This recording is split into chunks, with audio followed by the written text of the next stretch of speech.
अस्सलाम वालेकुम, मैं हूं शाहजेब खानजादा। नैब पर एक दफा फिर इल्जाम लग रहा है कि वो सिर्फ ऑपोजिशन को टारगेट कर रहा है। हुकूमती अराकीन के खिलाफ कोई एक्शन नहीं लिया जा रहा। केसेस तैयार हैं मगर रेफरेंस दायर नहीं हो रहा। रेफरेंस तैयार है तो आगे नहीं बढ़ रहा। इंक्वायरी में अहम तफसीलात मिल रही हैं मगर इंक्वायरी आगे नहीं बढ़ रही। और अब द न्यूज़ में उमर चीमा की खबर शाया हुई जिसके मुताबिक चेयरमैन नैब ने वफाकी वजीर फूड सिक्योरिटी खुसरो बख्तियार और उनके भाई हाशिम बख्श जो पंजाब के वजीर खजाना हैं, उन दोनों के खिलाफ इंक्वायरी नैब मुल्तान से नैब लाहौर दफ्तर मुंतकिल कर दी है। और ये मुंतकली खामोशी से की गई है। जिसकी शिकायत पर खुसरो बख्तियार के खिलाफ इंक्वायरी शुरू हुई उसे भी रेफरेंस की मुंतकली का नहीं बताया गया। और खबर के मुताबिक ये मुंतकली नैब मुल्तान की रजामंदी के बगैर की गई है, क्योंकि नैब मुल्तान का दावा था कि उनके पास बहुत सी तफसीलात हैं, अहम तफसीलात हैं जिनकी मजीद तहकीकात जरूरी है। खबर के मुताबिक 2018 के आगाज में एहसन आबिद एडवोकेट ने खुसरो बख्तियार और उनके भाई के खिलाफ नैब में दरख्वास्त दी, जिसे नैब हेडक्वार्टर ने तस्दीक के लिए मुल्तान दफ्तर भेज दिया। फिर सितंबर 2018 में इल्जामात की तस्दीक के बाद मुल्तान ऑफिस ने नैब हेडक्वार्टर को बताया कि उन्हें काफ़ी मालूमात मिली हैं, इसलिए इंक्वायरी की इजाज़त दी जाए, मगर फौरी इजाज़त नहीं मिली। फिर एक साल से ज़ायद अरसे तक खामोशी के बाद नैब ने जनवरी में खुसरो बख्तियार और उनके भाई हाशिम बख्श के खिलाफ इल्जामात की बाज़ाब्ता इंक्वायरी का हुक्म दे दिया। मगर इस इजाज़त की वजह लाहौर हाई कोर्ट बनी, क्योंकि शिकायत करने वाले ने नैब की सुस्ती के खिलाफ लाहौर हाई कोर्ट से रुजू कर लिया था, जिसके बाद नैब ने इंक्वायरी की इजाज़त दे दी। अब ये इंक्वायरी लाहौर मुंतकिल हो गई है। खबर के मुताबिक दिसंबर 2018 में नैब मुल्तान ने जो रिपोर्ट जमा कराई थी उसके मुताबिक खुसरो बख्तियार के अहले खाना ने 2004 से 2010 तक भारी सरमायाकारी की। 4 शुगर मिल्स, बिजली पैदा करने वाली 5 कंपनियां और 4 तिजारती कंपनियां कायम की। उनकी जमीन 712 एकड़ से बढ़कर 972 एकड़ हो गई। मुख्तसर से अरसे में 260 एकड़ जमीन बढ़ गई। इसके अलावा मुख्तलिफ शहरों में 6 से 7 रिहायशी घर और प्लॉट भी ले लिए गए। रिपोर्ट के मुताबिक खुसरो बख्तियार ने कुछ जायदादें अपने नाम से खरीदी, मगर कागजात नामजदगी में वो जायदादें जाहिर नहीं की। नैब के मुताबिक खुसरो बख्तियार के खानदान ने 2011 था 2018 के दौरान तकरीबन 979 मिलियन रुपए की गैर मुल्की तरसीलाते ज़र भी वसूल की, यानी रेमिटेंसेस वसूल की। और वजीर के खानदान के असासों की मौजूदा मार्केट वैल्यू 100 अरब रुपए से जायद है, 100 अरब रुपए से जायद है। और अब इस खानदान का शुमार बड़े सनतकारों में होने लगा है। रिपोर्ट के मुताबिक इतनी सरमायाकारी के लिए किसी बैंक से कर्जा तक नहीं लिया गया। अगर तहकीकात का हुक्म दिया जाता और मुल्जिमान से तफ्तीश की जाती तो मजीद तफसीलात सामने आती। इस हवाले से द न्यूज़ ने तर्जुमान नैब से रब्ता किया तो उन्होंने जवाब नहीं दिया। और जब हमने इस खबर पर नैब का मौक़िफ़ लिया तो उन्होंने कहा, नैब के तर्जुमान ने कहा कि ये बात कि खुसरो बख्तियार की इंक्वायरी मुल्तान से लाहौर मुंतकिल हो गई है उनके इल्म में नहीं है। फिर हमने जुमे को उनको ये मैसेज किया था, हमने इंतज़ार किया। उसके बाद हमने पूछा कि नैब इंक्वायरी कहाँ तक पहुँची है तो उन्होंने उसका भी कोई जवाब नहीं दिया। फिर हमने आज फिर तर्जुमान नैब से पूछा तो उन्होंने एक बार फिर ला इल्मी का इज़हार किया कि उनके इल्म में ये बात नहीं है। अब नैब के तर्जुमान के इल्म में ये बात नहीं है कि एक अहम वफाकी वजीर की जो इंक्वायरी है वो शिफ्ट कर दी है चेयरमैन नैब ने मुल्तान से लाहौर। हमने खुसरो बख्तियार से भी रब्ता किया, उन्हें प्रोग्राम में आने की दावत दी तो उन्होंने हमें बताया कि मैंने जो असासे ज़ाहिर किए हैं मैं उन पर कायम हूँ और ख़ुद पर लगने वाले इल्ज़ामात का किसी मुनासिब फोरम पर जवाब दूंगा। मैं किसी माली बेज़ाब्तगी में मुलव्विस नहीं रहा और मेरा सियासत में रिकॉर्ड साफ है। अब हमने उनको प्रोग्राम में बुलाया, वो प्रोग्राम में नहीं आया। अब सवाल ही उठ रहा है कि नैब ने खुसरो बख्तियार के खिलाफ इंक्वायरी मुल्तान से लाहौर क्यों मुंतकिल की, और ऐसी क्या बात है कि हमने जुमे को तर्जुमान नैब से पूछा तो उन्होंने कहा कि ये बात उनके इल्म में नहीं है। 2 दिन इंतजार के बाद आज पूछा तो आज भी उन्होंने कहा कि मेरे इल्म में नहीं है। या तो वो कह देते कि यह खबर गलत है या फिर इंक्वायरी मुल्तान से लाहौर ट्रांसफर करने की वजह बता देते। मगर नैब ही के तर्जुमान, नैब ही की एक अहम वफाकी वजीर की इंक्वायरी मुल्तान से लाहौर मुंतकिल होने पर ला इल्मी का इजहार करते नजर आए हैं 3 दिन के फ़र्क के साथ भी। सिर्फ ये एक केस नहीं, इसके अलावा भी 2 केसेस ऐसे हैं जो तहरीक इंसाफ से मुताल्लिक हैं मगर उनमें भी पेशरफ नहीं हो रही। गुज़िश्ता साल 9 दिसंबर को चेयरमैन नैब ने दावा किया था कि BRT केस और बालम जब्बा केस में नैब का रेफरेंस तैयार है। कल एक टीवी पे एक साहबा तशरीफ लाई थी जो बहुत बड़ी पॉलिटिशियन भी हैं। उन्होंने ये 2 बातें की कि नैब कर क्या रहा है, नैब तो BRT में एक्शन नहीं ले रहा, नैब कर क्या रहा है, मालम जब्बा में एक्शन नहीं ले रहा। उनका शायद ये इल्म नहीं है कि दोनों एक्शन तैयार है। ऐसी बात नहीं है कि एक्शन तैयार नहीं है, रेफरेंसेस तैयार हैं, लेकिन जब अदालतों से स्टे विकेट होंगे तो फिर बारी आएगी ना रेफरेंसेस फाइल करने की। और आप यकीन करें कि ये बारी ज़रूर आएगी, देर आयद दुरुस्त आयद। नैब का रेफरेंस तैयार है मगर कोई पेशरफ नहीं हो रही। इस हवाले से हमने तर्जुमान नैब से पूछा कि पेशावर मेट्रो और मालम जब्बा केस में क्या पेशरफ हुई है। हमने मुसलसल नैब से मौक़िफ़ जानने की कोशिश की। 26 फरवरी को नैब से रब्ता किया तो उन्होंने जवाब नहीं दिया। फिर 27 फरवरी को हमने नैब से रब्ता किया तर्जुमान नैब से, तो नैब तर्जुमान ने कहा कि हमने आपके सवालात खैबर पख्तूनख्वा नैब को भेज दिए हैं, उनके जवाब का इंतजार है, जैसे ही जवाब आएगा आपको बता दिया जाएगा। फिर हमने उनसे 28 फरवरी को रब्ता किया तो उन्होंने कोई जवाब नहीं दिया। इसके बाद हमने 2 मार्च को तर्जुमान नैब से रब्ता किया, इस हवाले से पूछा तो नैब तर्जुमान ने मौक़िफ़ अख्तियार किया कि सुप्रीम कोर्ट में इस केस में नैब फरीक नहीं है। अदालत ने मंसूबे की तकमील तक स्टे ऑर्डर दिया हुआ है। हमने अपनी inquiry report Peshawar high court में जमा कराई हुई है मगर नैब की दरख्वास्त पर अदालत ने उसे सील किया हुआ है। साथ ही तर्जुमान नैब ने मालम जब्बा केस के हवाले से कहा कि मालम जब्बा का केस अभी ज़ेर तफ्तीश है, उसे नैब के एग्जीक्यूटिव बोर्ड की मीटिंग में पेश कर दिया जाएगा और अगर एग्जीक्यूटिव बोर्ड का जो भी फैसला होगा उससे सबको आगाह कर दिया जाएगा। अब सवाल यह है कि दिसंबर में चेयरमैन नैब ने कहा कि मालम जब्बा केस में रेफरेंस तैयार है। उसके बाद नैब के एग्जीक्यूटिव बोर्ड की 3 मीटिंग्स हो चुकी हैं। तर्जुमान नैब कह रहे हैं कि जब एग्जीक्यूटिव बोर्ड का इजलास होगा तो उसके सामने रखा जाएगा। दिसंबर में चेयरमैन नैब ने कहा, उसके बाद 3 मीटिंग हुई। नैब की अपनी वेबसाइट के मुताबिक 11 दिसंबर 2019 को चेयरमैन नैब की सदारत में नैब एग्जीक्यूटिव बोर्ड की मीटिंग हुई जिसमें 1 रेफरेंस, 2 इन्वेस्टिगेशन और 4 इंक्वायरी की मंजूरी दी गई। मगर मालम जब्बा का रेफरेंस बकौल चेयरमैन नैब तैयार है, उसमें उसकी मंजूरी नहीं हुई। फिर 16 जनवरी 2020 को नैब की एक और एग्जीक्यूटिव बोर्ड की मीटिंग हुई। इस इजलास में साबिक वज़ीर आज़म नवाज शरीफ, साबिक वज़ीर आज़म यूसुफ रज़ा गिलानी और साबिक सदर आसिफ अली ज़रदारी के खिलाफ रेफरेंस की मंजूरी दी गई। इसके अलावा 2 मजीद रेफरेंस की मंजूरी दी गई।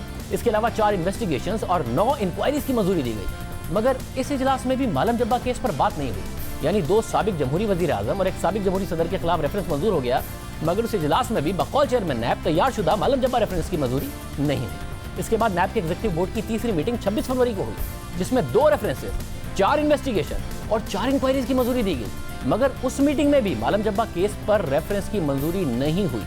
साथ ही अहम बात यह है कि जिस दिन चेयरमैन नैब ने मालम जब्बा केस के रेफरेंस के हवाले से बात की, उसके बाद मीडिया पर सवाल उठाया गया कि मालम जब्बा केस में तो कोई स्टे ऑर्डर नहीं है। उस पर अगले दिन यानी 10 दिसंबर को नैब ने वजाहती बयान जारी किया कि मालम जब्बा केस पेशावर हाई कोर्ट में ज़ेर समाअत है।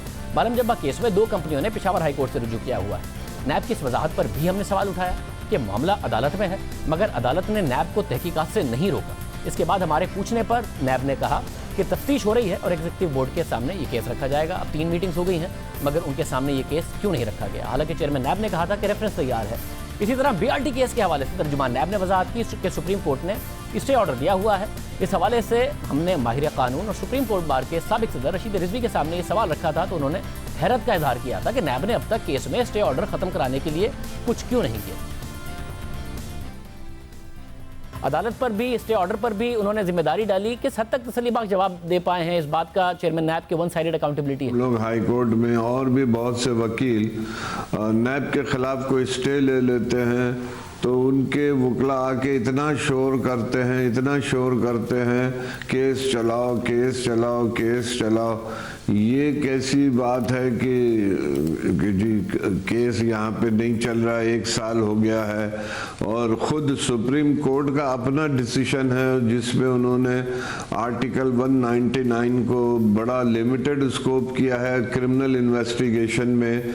आपको याद होगा शहनाज बेगम और मुस्तफ़ा जैदी वाला जो केस था जिसपे सिंध हाई कोर्ट ने सो मोटो लिया था, उसके खिलाफ सुप्रीम कोर्ट ने कहा था कि आप इन्वेस्टिगेशन में इंटरफेयर नहीं कर सकती है कोर्ट्स। बात नियत की है, बात विलिंगनेस की है कि वो कितना विलिंग कर रहे हैं, कितनी हद तक वो उस केस में आगे जाना चाहते हैं। ये तो एक नूरा कुश्ती लग रही है कि उन्होंने कहा स्टे लेके आ जाओ, हम बैठे रहेंगे जब तक स्टे चलेगा और ख़ुद उनकी कोई कोशिश नहीं है ख़त्म करवाने की।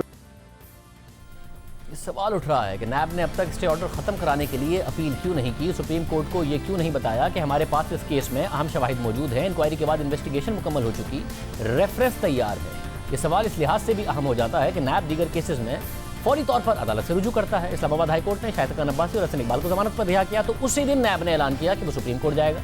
इसी तरह जब सक्कर की एहतसाब अदालत ने खुर्शीद शाह को जमानत पर रिहा किया तो नैब ने अगले ही दिन यानी 17 दिसंबर को अदालत से ने जमानत दी। नैब ने अगले दिन 18 दिसंबर को जमानत को सिंध हाई कोर्ट में चैलेंज कर दिया।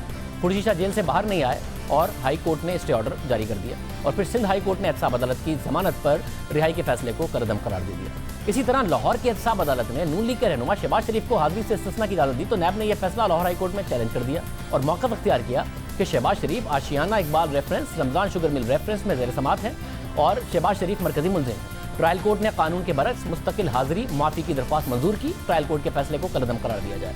लाहौर हाई कोर्ट ने यह दरख्वास्त सुनी और शहबाज शरीफ को नोटिस करते हुए समात 24 मार्च तक मुलतवी कर दिया। नैब की प्रोसिक्यूशन टीम खासी मुतहर्रिक दिखाई देती है इन तमाम केसेस में, मगर BRT केस के हवाले से कोई पेशरफ नहीं हो रही है। हमारी माहिरीन कानून से बात हुई, उन वकला से भी बात हुई जो माजी में नैब से मुंसलिक रहे हैं, उनके केसेस में प्रोसिक्यूशन रहे हैं। उन्होंने भी हैरत का इजहार किया और बताया कि नैब की तो पॉलिसी है कि वो किसी भी फैसले के खिलाफ फौरी अदालत से रुजू करती है, अदालतों से स्टे ऑर्डर खत्म कराने की कोशिश की जाती है।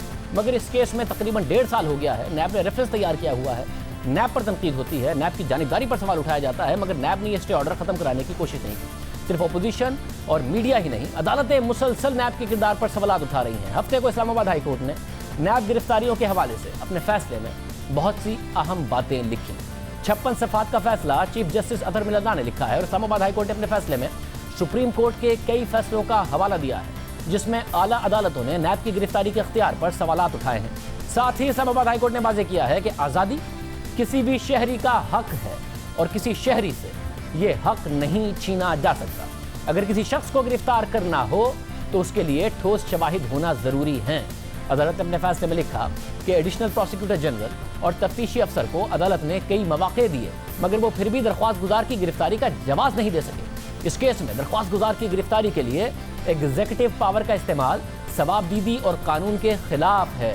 साथ ही ये नैब के तफ्तीशी अफसरान की महारत, तरबियत और काबिलियत पर सवाल उठाता है। अदालत ने मजीद लिखा कि इसमें कोई शक नहीं कि करप्शन सबसे बड़ी बुराई है जिसने मुल्क को खोखला कर दिया है। करप्शन से गैर मुल्की सरमायाकारों की भी हौसला शिकनी हो रही है, इसलिए इसे किसी सूरत बर्दाश्त नहीं किया जा सकता। इस हवाले से नैब का बहुत अहम किरदार है। मौसर और बेहतर एहतसाब का निज़ाम जमहूरी सिस्टम के लिए ज़रूरी है। अदालत ने लिखा, लेकिन गिरफ्तारी के सवाबदीदी इख्तियारात का बेजा इस्तेमाल अवामी मफाद के लिए नुकसानदेह है। नैब इख्तियारात का गलत इस्तेमाल गवर्नेंस और मईशत पर मनफी असरात मुरत्तिब कर रहा है। इन्हीं मनफी असरात को दूर करने के लिए नैब तरमीमी ऑर्डिनेंस जारी किया गया। इसके अलावा अदालत ने लिखा कि नैब के तफ्तीशी हुक्काम को वाइट कॉलर क्राइम से निपटने के लिए तरबियत की ज़रूरत है। हम उम्मीद करते हैं कि वफाकी हुकूमत और पार्लियामेंट एहतसाब के अमल को मौसर और शफाफ बनाने के लिए ज़रूरी इकदाम उठाएगी। हम नैब से भी तवक्को करते हैं कि वो भी गिरफ्तारी के सवाबदीदी इख्तियार के असरात पर गौर करेगी जो बुनियादी हुकूक, मईशत और गवर्नेंस पर असरअंदाज हो रहे हैं। अदालत ने लिखा कि करप्ट आदमी को नैब का खौफ ज़रूर होना चाहिए। इसी तरह ईमानदार आदमी को इस बात का यकीन होना चाहिए कि उसके साथ कुछ गलत नहीं होगा। सवाबदीदी और बिला तफरीक गिरफ्तारी का इख्तियार खुद इख्तियारात से तजावुज़ है। इसके खतरनाक असरात होंगे। बार बार अदालतें नैब के तरीक़ाकार पर सवाल उठा रही हैं, गिरफ्तारियों पर सवाल उठा रही हैं, पार्लियामेंट से कह रही हैं कि वो अपना किरदार अदा करे। इस हवाले से पार्लियामेंट में पहले ही नैब कवानीन पर बहस हो रही है, मगर अब तक कोई ठोस पेशरफ नहीं हो पाई है। साबिक वज़ीर आज़म शाहिद खान अब्बासी ने आज जियो न्यूज़ के प्रोग्राम कैपिटल टॉक में बात करते हुए कहा कि अगर उन्हें दोबारा हुकूमत मिली तो पहला काम ये करेंगे कि नैब को ख़त्म कर देंगे। दोबारा अगर आपको हुकूमत मिलती है, एक मफरूज़े पे मबनी सवाल, दोबारा आपको अगर हुकूमत मिलती है तो आप नैब को कायम रखेंगे या ख़त्म कर देंगे? पहला काम नैब को ख़त्म, उससे क्या फ़ायदा होगा ताकि मुल्क चल सके। अच्छा, आपका ख्याल है नैब की वजह से मुल्क नहीं आज चल रहा? नैब की हुकूमत मफलूज है। नैब के हवाले से कानून साजी के हवाले से हमने वफाकी वज़ीर कानून बैरिस्टर फ़रूख नसीम को बुलाया, वो नहीं आए। तो कौमी असम्बली की कायमा कमेटी बराए कानून के रुकन राना सनाउल्लाह साहब से हमने बात की, वो हमारे साथ मौजूद हैं। राना साहब बहुत शुक्रिया। राना साहब, आप लोग मिलकर कर रहे हैं कोशिश, अदालतें कितने सख्त रिमार्क्स दे रही हैं, गिरफ्तारी के हवाले से सवाल उठा रही हैं। शायद खान अब्बासी साहब कह रहे हैं इक़्तिदार में दोबारा आए तो नैब को ख़त्म करेंगे। आप दोनों ने तो मिलकर फैसला किया था ठीक करने का, इनके इख्तियारात के हवाले से मामलात करने का, आप लोगों से ये काम भी नहीं हो रहा? देखें, इसमें जो हुकूमत की तरफ से जो मशावरत हमारे साथ चल रही है, उसमें जो लोग हमारे साथ गुफ्तगू करते हैं, उसमें स्पीकर साहब हैं, उसमें परवेज़ खटक साहब हैं, फवाद चौधरी साहब भी 1-2 मीटिंग्स में शामिल हुए, आज़म सवाती साहब तकरीबन हर मीटिंग में होते हैं, और लॉ मिनिस्टर फ़रूख नसीम साहब जो है वो होते हैं। लेकिन मामला ये है कि जिन चीज़ों के ऊपर वो हमारे साथ एग्री करते हैं, उनका मसला ये है कि फिर जब पीछे जाके वो वज़ीर-ए-आज़म साहब से उसके ऊपर मशावरत या इजाज़त या गाइडेंस लेने के लिए बैठते हैं, तो फिर दूसरी तरफ कुछ लोग ऐसे बैठे होते हैं जो कि उन चीज़ों के साथ एग्री नहीं करते। और ये मामला जो है वो इसी तरह से पिछले तकरीबन 3-4 माह से चल रहा है कि कुछ चीज़ों का जो कमेटी अपोजिशन और गवर्नमेंट की है उनका एग्रीमेंट होता है, लेकिन उसके बाद जाके फिर जो है वो उसके ऊपर खामोशी हो जाती है। तो इस वक्त भी जो है वो इसी किस्म की सूरत हाल है। कुछ चीज़ों के ऊपर इत्तफाक हुआ था लेकिन उसके बाद फिर खामोशी हो गई।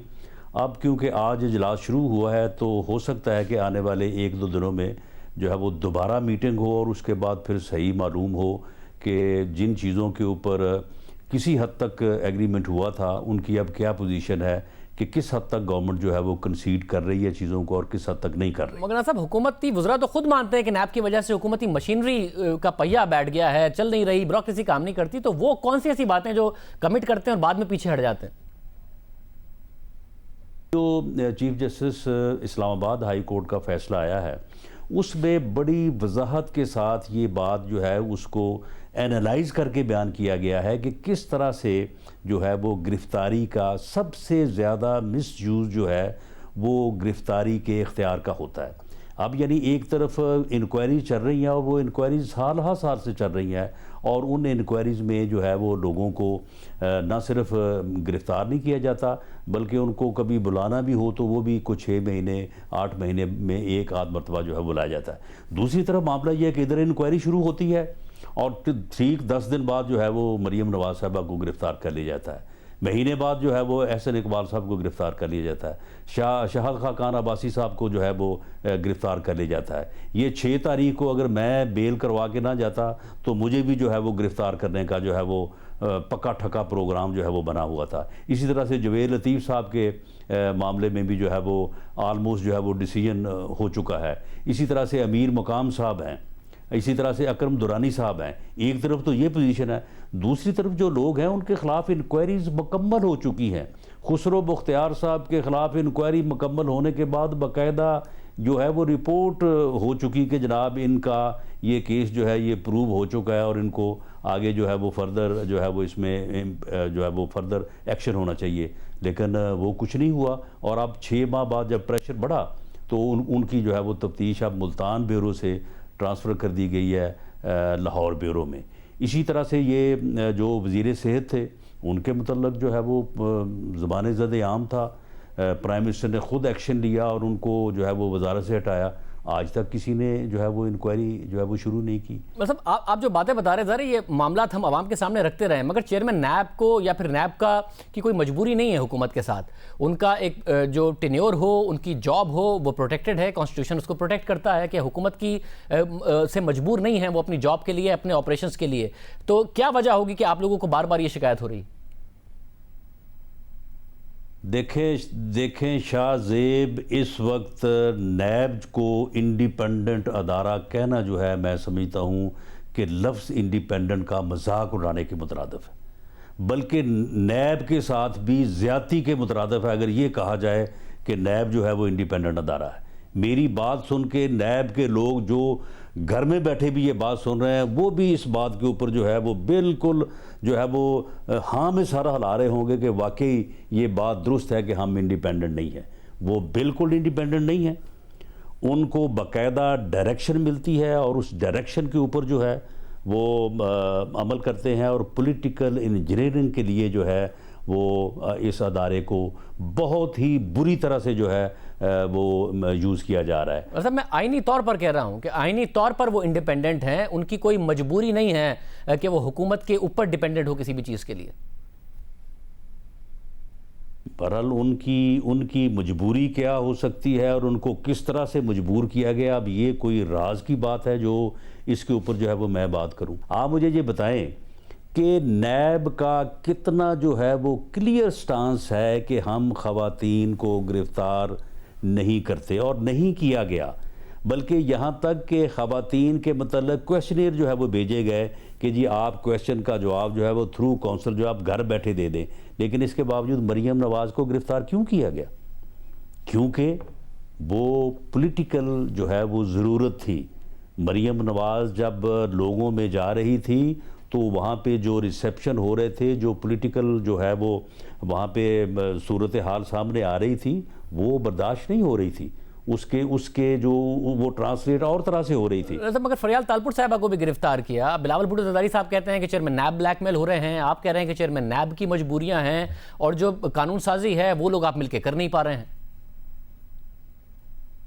देखिए, अब इसमें बिलावल साहब ने जो बात की है, तो ये बात क्या आप रद्द करते हैं या कोई इसको जो है वो रद्द कर सकता है? और वो जो किस्सा हुआ था वो आपको पता है, वो उस आदमी ने किया था जो प्राइम मिनिस्टर हाउस का भी मीडिया एडवाइज़र था। और उसके बाद आप यानी उन चीज़ों को, जिन चीज़ों के ऊपर नैब का बड़ा वाज़ेह स्टांस है कि हम ये नहीं करते, हम ये नहीं करेंगे, लेकिन उसके बावजूद जो है वो इन केस ऑफ अपोजिशन जो है वो किया गया और इन केस ऑफ गवर्नमेंट जो है वो नहीं किया गया। गवर्नमेंट के बहुत सारे लोगों के केसेस जो है वो इस वक्त भी बिल्कुल राइप अप होके जो है वो पड़े हैं, लेकिन सवाल ही पैदा नहीं होता, इंक्वायरीज नहीं शुरू होती। ऐसा मगर जिस वीडियो का आप हवाला दे रहे हैं, जिस बात का आप हवाला दे रहे हैं, ज़ाहिर वज़ीर आज़म के एडवाइज़र थे ताहिर खान साहब, उनके चैनल पे वो चली थी मुबैना वीडियो चेयरमैन नैब की। हुकूमत ने आप लोगों पर इल्ज़ाम लगाया था कि अपोजिशन ने साजिश की है चेयरमैन नैब के खिलाफ और इसकी इंक्वायरी होगी। फिर इंक्वायरी इन्वेस्टिगेशन हुई नहीं और ऐसा कोई मुतालबा भी नहीं हुआ कि जिससे पता चल सकता कि कौन था जो चेयरमैन नैब को, अगर कोई इस किस्म की चीज़ थी तो इंक्वायरी और इन्वेस्टिगेशन तो वहाँ के सामने आई भी नहीं कि किस वजह से सारा काम हो रहा था। देखिए शाहज़ेब, मैं ये बात कर रहा हूँ कि हमें कमज़ोर करना या हमारे ख़िलाफ़ इंतकामी कार्रवाई करना या हमें सियासी तौर पे जो है वो नुकसान पहुँचाना, ये क्या इसका बराह रास्त बेनिफिशरी कौन है? इसका बराह रास्त बेनिफिशरी तो हुक्मरान जमात है ना। को नैब के किसी ऑफिसर ने तो हमारे ख़िलाफ़ आगे इलेक्शन नहीं लड़ना। वो उनका तो जो है वो एक इनडायरेक्ट जो है वो उनकी नौकरी का मसला हो सकता है या कोई और मसला हो सकता है। बराह रास्त बेनिफिशरी जो है वो हुकूमत है और ये सारा काम जो है हुकूमत जो है one way or the other जो है वो इसके पीछे है और वो जो है वो करवा रही है। राजा साहब, अमेंडमेंट कब होगी? आप लोग हुकूमत में थे, आप लोगों ने नहीं की, अब आप लोग भुगत रहे हैं, आप कह रहे हैं कि हुकूमत नहीं कर रही है। ये क्या ऐसी साइकिल में चीज़ें चलती रहेगी? अदालतें कह रही हैं अमेंडमेंट होगी नहीं होगी? अमेंडमेंट्स अब ज़रूरी हैं, अब ये करनी पड़ेंगी। इस्लामाबाद हाई कोर्ट के चीफ जस्टिस के फैसले के बाद चीफ जस्टिस ऑफ पाकिस्तान की जो डायरेक्शन आज से 1 महीना पहले थी उसमें अब 2 महीने रह गए हैं, उसके बाद और इस्लामी नज़रियाती कौंसिल के जो है वो फैसले या उनकी जो रिकमेंडेशन है उसके बाद अब अमेंडमेंट्स तो करनी पड़ेंगी। लेकिन कुछ लोगों को ये चाहते हैं कि उनको जो है वो पहले जो है वो उनको अरेस्ट कर लें ताकि बाद में अगर अमेंडमेंट्स हों भी तो फिर उनको फ़ायदा पहुँचते भी जो है वो 6 महीने 8 महीने लग जाएंगे। बहुत शुक्रिया। रसनउल्लाह साहब हमारे साथ मौजूद थे। प्रोग्राम में ब्रेक शामिल करते हैं, एक बार बहुत अहम खबर है उस पर बात करेंगे।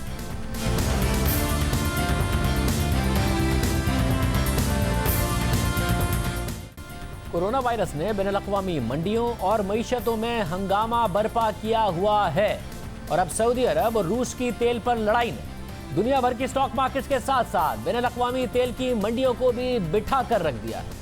जो ममालिक तेल बरामद करते हैं उनकी मईशतों के लिए खतरात बढ़ गए हैं और पाकिस्तान जैसे ममालिक जो तेल दरामद करते हैं, जिनके दरामदी बिल में तेल का बहुत बड़ा हिस्सा है, उनकी मईशतों के लिए ये एक अच्छी खबर ख्याल की जा रही है क्योंकि तेल की कीमतें एक दिन में 31% गिरकर 4 साल की कमतरीन सतह पर पहुंच गई। पहले आपको बताते हैं कि रूस और सऊदी अरब कैसे तेल की कीमतों पर लड़ पड़े, जिसकी वजह से अब बैनुल-अक़वामी इदारे कह रहे हैं कि तेल की कीमतें $30 फी बैरल तक रहने की ही पेशगोई की जा सकती है क्योंकि यह मुश्किल नजर आ रहा है कि मुस्तकबिल करीब में रूस और सऊदी अरब के दरमियान कोई इत्तफाक हो पाएगा। तेल पैदा करने वाले ममालिक की तंजीम ओपेक का रूस हिस्सा नहीं है, मगर ओपेक और रूस तेल की कीमतों को मद्देनजर रखकर इत्तफाक के साथ अपनी अपनी तेल की पैदावार को कम या ज़्यादा करते हैं ताकि बैनुल-अक़वामी मार्केट में तेल की कीमतें बहुत ज़्यादा ना गिर जाएं और इन ममालिक की मईशतों का नुकसान ना हो जिनका दारोमदार तेल की बरामद पर है। 2017 से ओपेक और रूस का इत्तेहाद चलता आ रहा है। गुज़िश्ता दिनों जब कोरोना वायरस की वजह से बैनुल-अक़वामी मार्केट में तेल पैदा करने वाले दीगर ममालिक का इजलास हुआ जिसमें तेल पैदा करने वाले ममालिक की तंजीम ओपेक ने यह तजवीज़ दी कि बैनुल-अक़वामी मार्केट में तेल की कीमतों को गिरने से बचाने के लिए हमें तेल की सप्लाई, ऑयल की मार्केट में सप्लाई कम कर देनी चाहिए और हर मुल्क को अपनी तेल की पैदावार घटा देनी चाहिए ताकि कीमत मजीद ना गिरे। तो रूस ने यह तजवीज़ मानने से इनकार कर दिया, क्योंकि रूस का ख्याल है कि माजी करीब में भी तेल की सप्लाई कम करने से कीमतें तो नहीं संभली, बल्कि अमेरिका की तेल और गैस पैदा करने वाली कंपनियों को इसका फ़ायदा हो जाता है। क्योंकि तेल की पैदावार में कमी करने से जो मार्केट में गुंजाइश पैदा होती है वो अमेरिका में तेल और गैस की कंपनियां ले लेती हैं, इसलिए फ़ायदा कोई नहीं होता। इसलिए रूस का ख्याल था कि अगर कीमतें गिरती भी हैं तो गिरने दो। 2014-2016 में भी तेल की कीमतें गिरने की वजह से अमेरिका की तेल इंडस्ट्री में बहुत सी कंपनीज दिवालियां ज़रूर हुई, मगर उसके बाद एक बार फिर भरपूर अंदाज में उन्होंने वापसी की, यहाँ तक कि अमेरिका दुनिया का बहुत बड़ा तेल पैदा करने वाला मुल्क बन गया।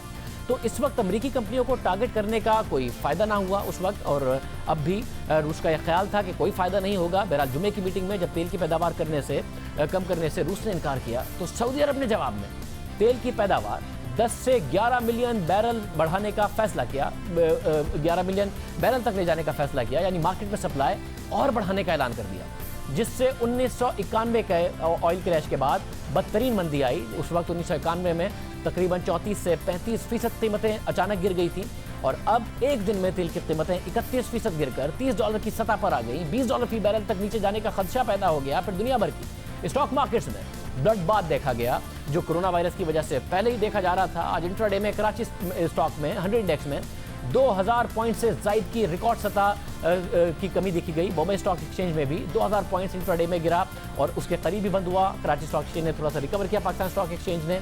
साथ ही चाइना, जापान, यूरोप, बरतानिया, हर मार्केट में मंदी ही मंदी रही। और अभी इस वक्त अमरीकी मार्केट जब खुली तो उनमें भी शदीद मंदी है और 1750 पॉइंट्स इस वक्त डाउ जोन्स इंडेक्स नीचे है। मगर पाकिस्तान को इन सब का फ़ायदा भी हो सकता है।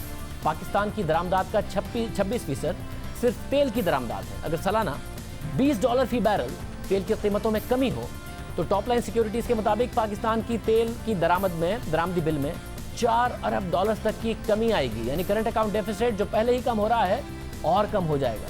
साथ ही हुकूमत को बिजली का गर्दिशी कर्जा कम करने में मदद मिल सकती है।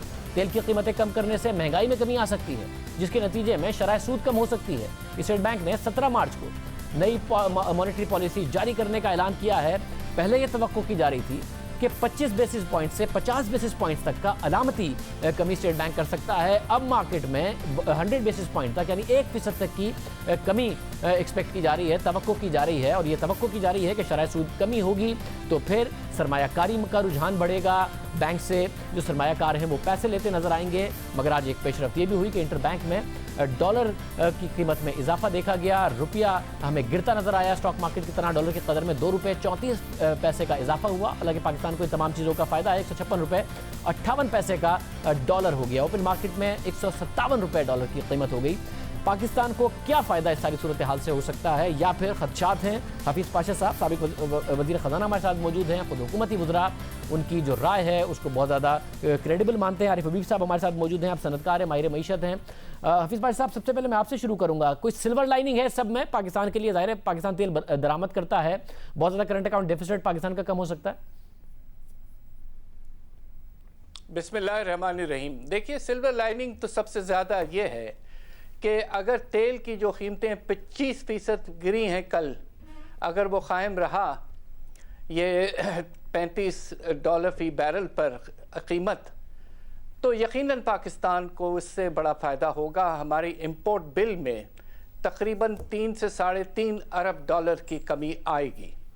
और अगर हुकूमत ये मुनासिब समझती है कि इन कीमत की कमी जो है इंटरनेशनल प्राइस में, अगर उसको ज़्यादा तौर पर पास ऑन किया जाए, यानी कि जो कीमतें हैं इस वक्त तेल की, पेट्रोल की या हाई स्पीड डीजल ऑयल की और दूसरे जो प्रोडक्ट्स हैं उनकी अगर मुनासिब कमी की जाए तो उससे अफरात ज़र पे भी बड़ा अच्छा असर पड़ेगा।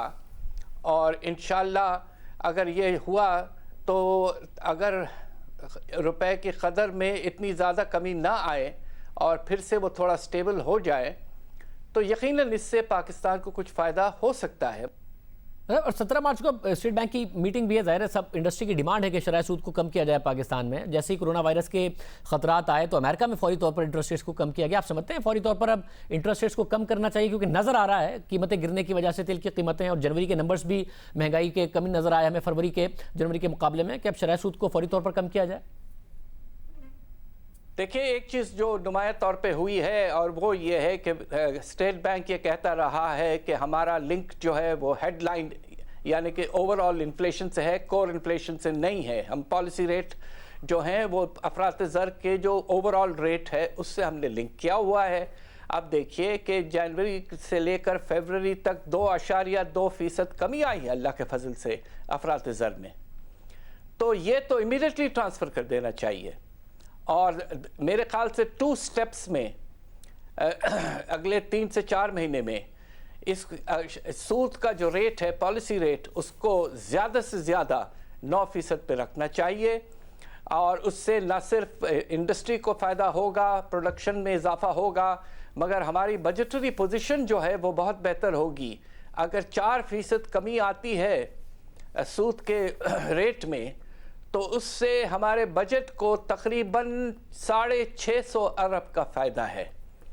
उस 650 अरब में से कम एक बहुत बड़ा हिस्सा आप जो है मंसूबा बंदी के खर्चों पे लगाएं, ताकि प्रोजेक्ट्स पे काम हो, लोगों को रोज़गार मिले और हमारी इकोनॉमी की कैपेसिटी बढ़े और प्राइवेट सेक्टर में इन्वेस्टमेंट करने का मोटिवेशन में भी इजाफा हो। तो 2-3 चीज़ें फ़ौरन करनी चाहिए हुकूमत को, ताकि इकोनॉमी में कुछ तेज़ रफ्तारी आए। इसलिए कि अभी तक तो हालात इस लिहाज से कोई ख़ास नहीं संभले हैं। मतलब और ज़ाहिर आप लिखते रहे, बात भी करते रहे कि हुकूमती पॉलिसीज़ की वजह से गुज़िश्ता दिनों जो बेरोज़गारी है उसमें इजाफा हुआ, जो पॉवर्टी लाइन है उसके नीचे लोग चले गए, गुर्बत में बहुत ज़्यादा इजाफा हुआ। आप समझते हैं कम से कम हुकूमत को एक स्पेस मिला है, ये जो दुनिया में हो रहा है ग्लोबल फिनोमेना है, इसकी वजह से हुकूमत इसका फ़ायदा उठा सकती है, एक स्पेस मिला है ग्रोथ की तरफ जाने का? देखिए, बात यह है कि आज कल इनफैक्ट IMF ने ख़ुद ये कहा है कि ग्लोबल हालात ख़राब हो चुके हैं, और उन्होंने एक स्पेशल फ़ंड क़ायम किया है $50 अरब का उन मुल्कों के लिए जो मुतासिर होंगे, और पाकिस्तान जो है इस लिस्ट में मौजूद है। इसलिए कि हमारा जो रिश्ता चाइना के साथ है वो बहुत ही स्ट्रॉन्ग रिश्ता है दूसरे कंट्रीज़ के कंपैरिजन में। तो लिहाजा हम इस तरह से मुतासिर हो सकते हैं। आप देखिए ना, सीपेक के प्रोजेक्ट्स पे भी सुस्त रफ्तारी आ सकती है। तो इसलिए पाकिस्तान को इस वक्त IMF से कहना चाहिए कि ग्लोबल हालात ख़राब हुए, हम पर नुकसान हुआ है और होता रहेगा, लिहाजा अब वक्त आ गया है कि IMF प्रोग्राम को रिव्यू किया जाए और रीनेगोशिएट करके एक ऐसा प्रोग्राम पाकिस्तान के लिए लाएं जो कि मुनासिब हो इन हालात में। ये इसलिए मैं कह रहा हूँ कि इस वक्त जो आपने एग्रीमेंट किया हुआ है IMF के साथ, आपको आने वाले बजट में फिर से बेशुमार नए टैक्सेस लगाने पड़ेंगे, तकरीबन 900 अरब के नए टैक्सेस। अब आप सोचिए कि पाकिस्तान की तारीख में पिछले साल हमने 700 अरब सबसे ज़्यादा लगाए थे, अब क्या फिर से जाके हम 900 अरब लगाएंगे?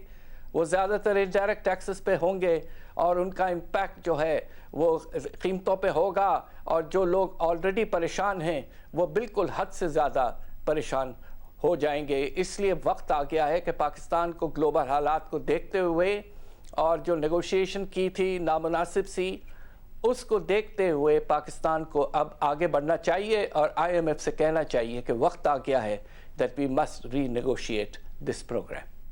बहुत शुक्रिया। आरिफ हबीब साहब भी हमारे साथ मौजूद हैं। आरिफ साहब, बैनुल-अक़वामी तौर पर ज़ाहिर नज़र आया कि किस तरीके से एक ब्लड बाथ है इंटरनेशनल मार्केट्स में।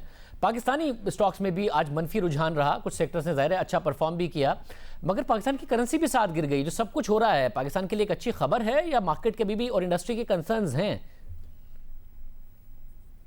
नहीं, आई थिंक ऑयल प्राइसेस का गिरना और इतना शार्प गिरना जो है वो तो पाकिस्तान के लिए लॉटरी है, और पाकिस्तान के लिए जो है आई थिंक उसके बहुत ज़्यादा प्रेशर्स कम हो जाएंगे, ख़ास तौर पे जो करंट अकाउंट डेफिसिट के प्रेशर्स हैं।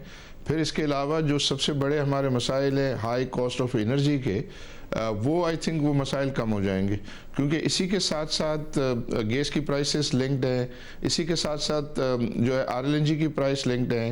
फिर ये है कि इलेक्ट्रिसिटी प्रोडक्शन में जितना भी जो थर्मल है वो थर्मल सारा जो है ऑयल से लिंक्ड होता है, और अगर वो कम हो गया तो उसकी कॉस्ट नीचे आ जाना, ये तो आई बिलीव कि पाकिस्तान के लिए बहुत ही अच्छी और फेवरेबल जो है वो डेवलपमेंट है।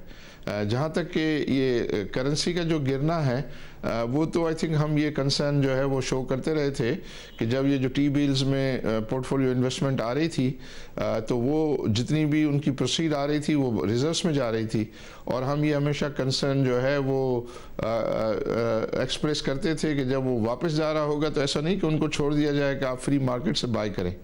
तो आज ऐसे ही हुआ है कि उनको जो है वो फ्री मार्केट से जो है वो डॉलर्स बाय करने पड़े, इंटरबैंक मार्केट से बाय करने पड़े हैं, जिसकी वजह से जो है वो आपने देखा कि रुपया जो है उसमें आज डिक्लाइन आया है। मतलब मगर अब क्योंकि ज़ाहिर है शरह सूद नीचे जाएगी तो ये आउटफ्लो तो इन एनी वे होगा। आप लोग अलामती तौर पर एक्सपेक्ट कर रहे हैं, तवक्को कर रहे हैं कि शरह सूद में कमी आए, या जो अब बैनुल-अक़वामी मामलात हुए, फरवरी के जो इन्फ्लेशन के नंबर आए उसके बाद आप लोग ज़्यादा बड़ी तवक्को कर रही है मार्केट इस वक्त इंडस्ट्री के शरह सूद में कमी होगी? जी बिल्कुल, आई बिलीव कि जब ये इंटरेस्ट रेट बढ़ रहे थे तो उस वक्त ये है कि गवर्नर साहब जो है वो ये कहते थे कि हम प्रोस्पेक्टिव इन्फ्लेशन को अकाउंट फॉर करके हम बढ़ा रहे हैं, क्योंकि उनको भी लग रहा था कि फ्यूचर में इन्फ्लेशन बढ़ना है। बट इस वक्त ये सिचुएशन है कि पिछले महीने के जो नंबर्स आए उसमें जो है वो 2% से ज़्यादा का जो है इन्फ्लेशन में रिडक्शन है। आई बिलीव ये करंट मंथ का भी इन्फ्लेशन जो है वो 2% से ज़्यादा होगा। तो जो मंथली इन्फ्लेशन है वो तो शायद सिंगल डिजिट में आ जाए कि 10% से भी जो है वो गिरने के चांसेस हैं। तो उसको देखते हुए ये 17 तारीख को जो मॉनेटरी पॉलिसी कमेटी की मीटिंग है उसमें आई बिलीव कि कम से कम जो है वो 100 बेसिस पॉइंट या 1% जो है वो कम होना चाहिए। उससे अगर ज़्यादा भी हो तो कोई ये समझे कि सरप्राइज नहीं होना चाहिए। तो ये सिंबॉलिक जो है वो डिक्लाइन तो आई थिंक मार्केट रिजेक्ट कर देगी। मतलब यानी कि अब जो इंटरनेशनल सिनेरियो भी बना है और जो मुल्क की मईशत के भी हालात हैं, आप ये कह सकते हैं एतमाद के साथ कि जो बदतरीन था वो मईशत ने देख लिया है। अगर हुकूमत अपनी माजी की गलतियां दोबारा ना दोहराए तो एक ऐसा माहौल ज़रूर बना है ऑयल प्राइसेस की वजह से भी कि यहाँ से इन्वेस्टमेंट के पॉइंट ऑफ व्यू से, कॉन्फिडेंस के पॉइंट ऑफ व्यू से बेहतरी की तरफ मईशत जा सकती है। देखिए ये जो करंट अकाउंट डेफिसिट है वो तो काफ़ी अरसे से हम देख रहे हैं कि कंट्रोल में था, बट उसकी दूसरी साइड ये थी कि वो आपकी है कि इकोनॉमी में कॉन्ट्रैक्शन के नतीजे में ये चल रहा था। लेकिन अभी जो इंटरनेशनल मार्केट्स गिरी हैं उसकी वजह से जो है वो आई बिलीव के प्रेशर कम होगा। फिर सबसे बड़ी बात है कि जो हमारे यहाँ जो इंडस्ट्री का सबसे बड़ा कंसर्न होता था कि हाई कॉस्ट ऑफ एनर्जी, तो हाई कॉस्ट ऑफ एनर्जी जो है उसमें कमी का बायस जो है वो ये इंटरनेशनल ऑयल प्राइसेस डिक्लाइन बनेगा। और ये अगर अचीव हो जाता है तो मैं समझता हूँ कि इंडस्ट्री के लिए बहुत खुशाइंद बात होगी, उनकी कॉस्ट जो है वो नीचे आएंगी। फिर ये एक इंटरेस्ट रेट कम होना, इन्फ्लेशन कम होना, फिर लोगों के लिए जो अवेलेबल उनके इनकम है उस पे जो है वो उनके पास जो है वो फिर जो है वो सरप्लस हासिल होगा, तो आई थिंक उनकी स्पेंडिंग जो है बढ़ेगी। इंटरेस्ट रेट कम होगा तो उसमें जो है डिमांड जो है वो कंज्यूमर फाइनेंस की डिमांड बढ़ेगी। तो ये तो मुझे नज़र आ रहा है कि जो है ये पॉजिटिव डेवलपमेंट्स हैं। और पॉजिटिव डेवलपमेंट जो एक हमारी शिकायत है कि स्लो डाउन चल रहा है, जीडीपी ग्रोथ जो है वो बहुत ही कम चल रही है, उसको बढ़ाने में ये सारे डेवलपमेंट और सारे फैक्टर्स जो है वो मुझे तो मददगार साबित होते हुए नज़र आते हैं। बहुत शुक्रिया आरिफ हबीब साहब। आरिफ बादशाह साहब हमारे साथ मौजूद थे। प्रोग्राम में एक ब्रेक, एक और अहम इशू से बात करेंगे।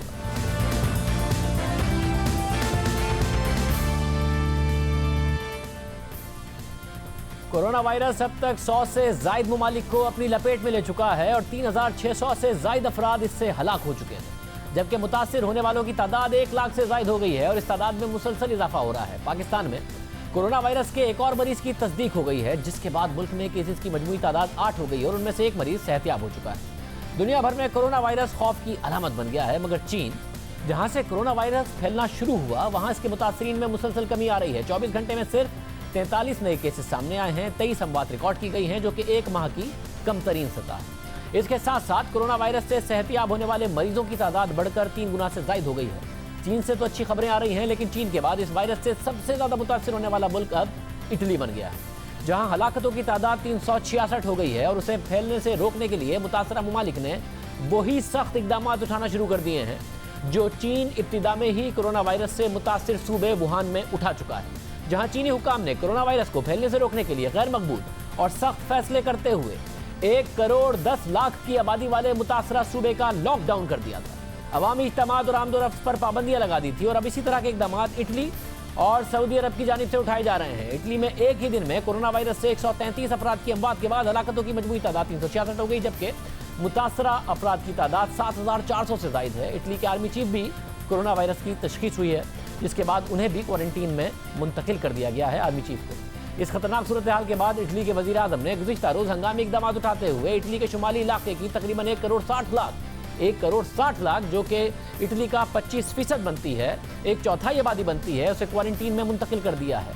और इस पाबंदी की जद में इटली का मुआशी मरकज मिलान और सयाहती मकाम वेनिस भी आया है। अहम बात यह है कि इस दौरान अवामी इज्तिमात पर भी पाबंदी लगा दी गई है, जिसमें शादी और किसी के मरने की सूरत में उसकी आखिरी रसूमात भी शामिल है। इस दौरान सिनेमाघर, थिएटर, रेस्टोरेंट्स, म्यूजियम्स और तालीमी इदारों समेत दीगर अवामी मकामात बंद रहेंगे, सयाहती मकामात बंद रहेंगे। क्वारंटीन का ये दौरानिया 3 अप्रैल तक जारी रहेगा, जबकि इटली के तमाम स्कूल की छुट्टियां भी 3 अप्रैल तक होंगी, इजाफा कर दिया गया है।